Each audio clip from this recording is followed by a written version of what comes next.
Vente, ventiño do norte, vente, ventiño norteiro, a cantarme nos ouvidos a canzón do frío inverno. Traime lembranza dos montes de branca neve cubertos, de parte da branca neve ven darme xiado beixo, que máis quero aterecer ao contacto dos teus brazos que sentir os agarimos dos ventos moles e tépedos, das árbores que apouvigas por facerte cos brinquedos de amarelas follas murchas, trae a min o bruar fero. Ben, a poesía de Florencio, porque basicamente como escritor é un poeta, aínda que teña cultivado mínimamente outros xéneros, basicamente é un poeta, pois para sintetizala podemos falar sempre de tres fases, non? De tres períodos completamente diferentes entre sí e ao mesmo tempo coincidentes en fíos temáticos, non? Que van configurar o que eu teño denominado como un macrotexto poético, non? Como unha obra que está en permanente diálogo desde o inicio ata o final. Estamos a falar dun poeta que escribiu durante 4 décadas, non? Esas tres etapas pois serían, en primeiro lugar, a súa poesía de preguerra, que sería o libro Bebedeira do ano 34, e aí a crítica concorda en que é unha poesía moi debedora do ilozoísmo de Amado Carballo, unha poesía que se preocupa moito do canto de animar, da animación da paisaxe, non? É un libro que contén, creo que 30 e tantos poemas, e son poemas donde a natureza pois, sale por todos os lados, non? É unha naturaleza animada, unha naturaleza donde os ríos, donde os montes, donde as serras, donde todo aquilo que forma parte da paisaxe pois está vivo dentro do poemario.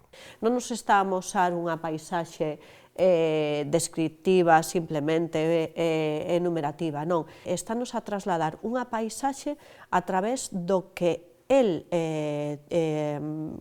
recibía desa paisaxe, esas cores, eses cheiros, esa luz, non? Que despois é capaz de reflectir nos seus poemas.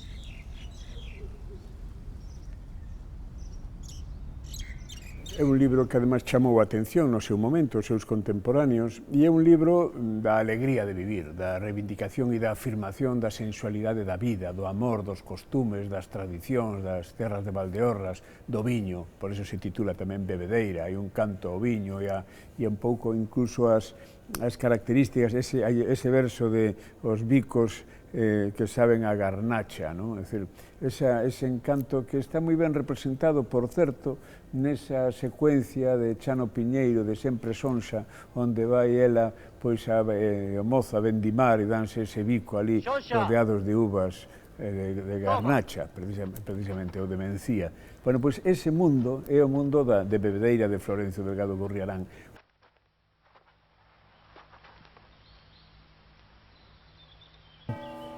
Mesmo podemos decir que é un poeta erótico con toda a contundencia da palabra, non? Nun momento en que a poesía, pois, amatoria, desde logo, era moito máis recatada, por así decirlo, non? E el bebe moito nunha poesía que lle gusta a sensualidade dos corpos, a sensualidade do desexo, non? E iso é algo que empeza el de alguma maneira na literatura galega con Carballo Calero. Teu cabelo é viño branco, os teus beizos viño tinto, os teus ollos augardente, quixera beberte a bicos. De dourado viño a lúa, era unha cunca moi chea, o vento a soprar chimpouna, e lixou o azul do ceo, coas pingotas das estrelas. Vou gateñar ata enriba e beber pinguiña a pinga. A segunda etapa está condicionada por razóns biográficas, non? Son os poemas que escribe cando regresa despois dunha peripecia, dunha fuxida, porque vai ser represaliado, pois decide non ficar en París no que sería un exilio cómodo, e retorna ao que aínda é zona republicana, e aí, nese momento, pois escribe uns poemas de combate moi belixerantes e que está claro que teñen como norte defender o espírito republicano e ao mesmo tempo facer denuncia do franquismo. El xa fai poesía política antes do 36, poesía galeguista, vamos a chamar, e os poemas sociolingüísticos anteriores ao 36 é poesía política, tamén é poesía política. Logo ven a guerra, pois el publica en Nueva Galicia, que era a revista dos comunistas, publica 6 poemas, que teñen que ver coa loita, que teñen que ver coa súa condición de republicano e de galeguista que está na España leal, como se decía na época, por eles, os que estaban en territorio republicano. Acesa luz dun malogrado abrente, Circio mestre de circia mocidade, Siso, pulo, paixón, saber, bondade, corazón xeneroso limpamente. Barudo paladín na loita urxente, viñera o tempo da maturidade, man na fauce, se gacha no serdade, a chamada dos bardos obedente.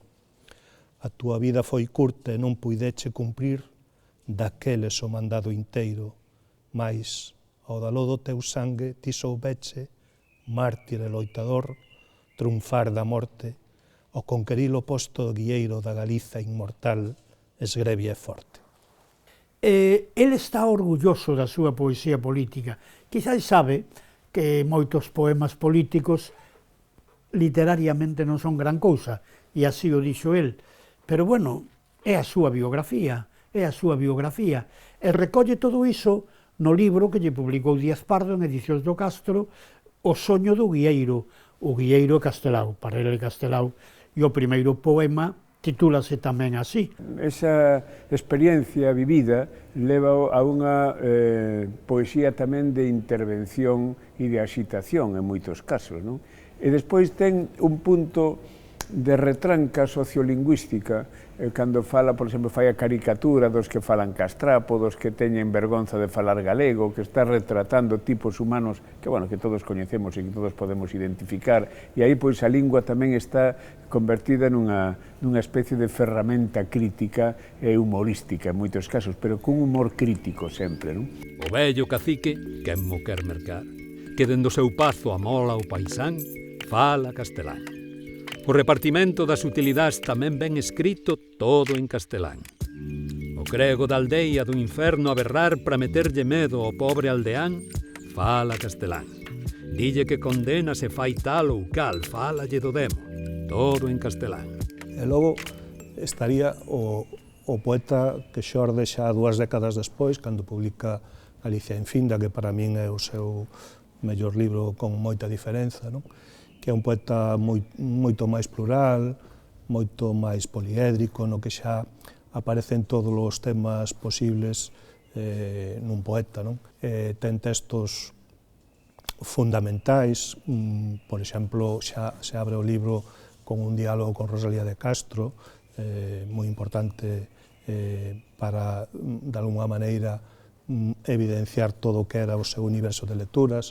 Hai un texto como Nomes, no que reivindica ao par da toponimia mexicana, a toponimia galega. Hai toda unha serie de temas nese libro que o fan unha xoia literaria dentro do conxunto da súa obra, non? Nomes de Michoacán, son garruleiro e lisgairo. Sinsunsán, Paricutín, Cirahuén, Uruapán, Ario, Sarara, Coacupatizio, Tagancícuaro, Tacámbaro, nomes da tarasca terra, rechouchío de paxaros. E a crítica tamén concorda aí neste libro en destacar o que se chamaron os poemas mexicanos, non? Por que se concorda en destacar iso? É evidente, porque de alguma maneira era, a pesar de que tiñamos unha tradición literaria moi marcada de poetas da inmigración e do exilio americano, era a primeira vez que unha cultura de chegada, e non a cultura de orixe, que tamén está, a cultura valdeorresa, pero unha cultura de chegada, como era a cultura mexicana, se incorpora a poesía, non? Hai moitos autores que din que se estes poemas se fosen un pouco máis amplos, poderían constituir un libro en sí, non? Aí, pois, conxuga, lóxicamente, xa o novo escenario, non? A nova paisaxe que ele estaba a vivir, que era mexicana, entrando en comparación coa paisaxe que tiña na mente de Valdeorras. Iso, lóxicamente, conxuga un poemario, unha parte do poemario, pois moi curioso e moi singular. Estos son os primeiros poemas de corte nahuatl, o Viaxeiro, a Totonilco, Xacaranda, Tabachín, nomes de plantas e tal, Paricutín, a forza tímbrica que teñen os nomes, non? Xarabe Tapatío. Xarabe Tapatío, Aleluyas de Nova Galicia. Xalisco, Guadalaxara, nenas de fermosa cara. A pérola do occidente, nenas do ollar verdecente. Milleiros de meliveas con feitizos de sereas. Terra de enxoitas valgadas de irtas ágaves inzadas. Xurden feras dos terreos para coitelar os ceos. Ágaves de seiva ardente, nai do tequila. Augardente de moi esgrebia liñaxe, co sangue lle da carraxe. Compre, para o beberricare, limón e sal lle botare, e gorenta canta quen cuele se quenta. Os poemas del teñen unha musicalidade moi importante, non? É dicir, de feito, pois, olle, desde rumba, é dicir, ten moitos nomes de poemas con son veracruzano, que a musicalidade non só é o título, sino tamén é o que se escoita.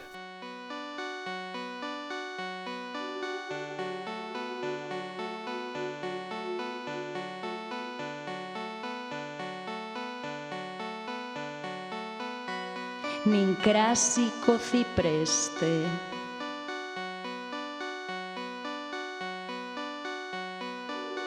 xeometría circia e lanzal,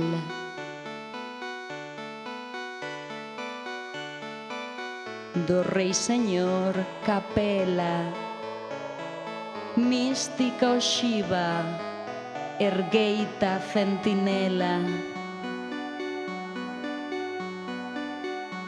de bello pazo e da espadana esguía.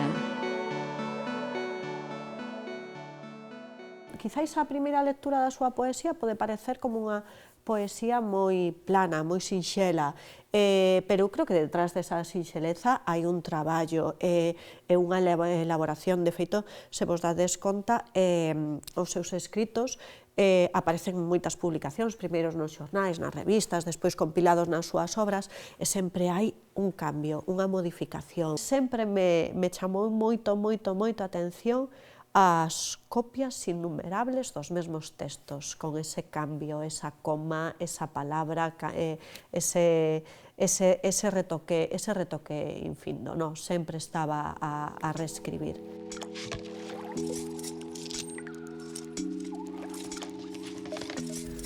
Don Florencio, ¿qué significa para usted la poesía como experiencia vital y como manifestación de su propia personalidad, de sus ideas, sentimientos e inquietudes?